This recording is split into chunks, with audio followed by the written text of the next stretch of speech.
O, pagaliau pasirodai. Štai citrinos nupirkau.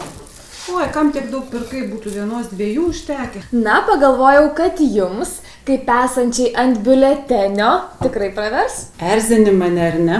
O kas blogai? Citrinos negeros ar ką? Gerai, žinau, kad jūs ne ant biuletenio, o turite biuletenį arba nedarbingumo pažymėjimą.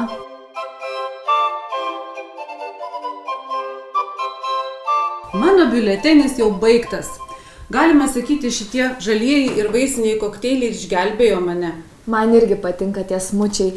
Tiršti švelnūs gėrimai iš šviežių uogų, vaisių, pagardinti pienu, jogurtu ir ledais. Lietuviškai jie vadinami tirštaisiais kokteiliais. Tirštais vaisiniais uogų kokteiliais.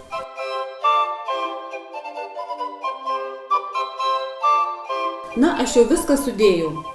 Įmečiau braškių šaldytų, mėlynių, šiek tiek meliono. Beliko tik citrinai spausti.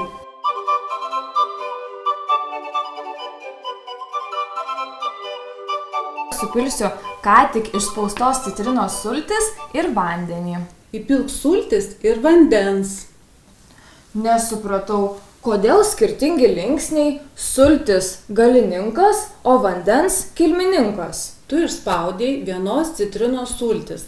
Mums visų jų ir reikėjo, visas sultis ir supyliai. Taigi vartojame galininką, visas sultis. O štai šiame inde vandens yra daug, mums jau tiek nereikia, vartosime tik dalį šio kiekio. Taigi, kalbant, reikėtų vartoti dalies kilmininką. Kažkada buvau suabejojusi, kaip geriau sakyti, turėti patirties ar turėti patirtį. Pasakyk, Akvilė, kur tas aruodas, iš kurio būtų galima išsemti visą patirtį? Manau, galima pasisemti ar turėti patirties. Kilmininko reikia.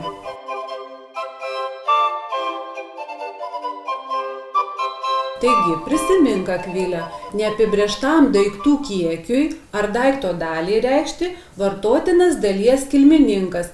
Nesakyk iškilo sunkumai su kelionė, sakyk iškilo sunkumų su kelionė. Na taip, visi mes darome ne klaidas, bet klaidų.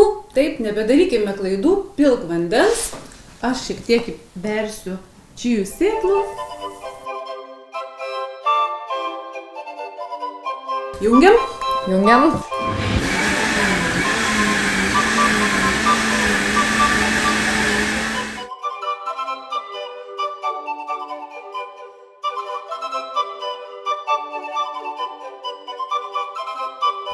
Gal reikėjo dar banano įdėti, jis būtų suteikęs kokteiliui savotiško švelnumo. Kaip gražiai pasakėjai, suteikęs švelnumo, ne švelnumą.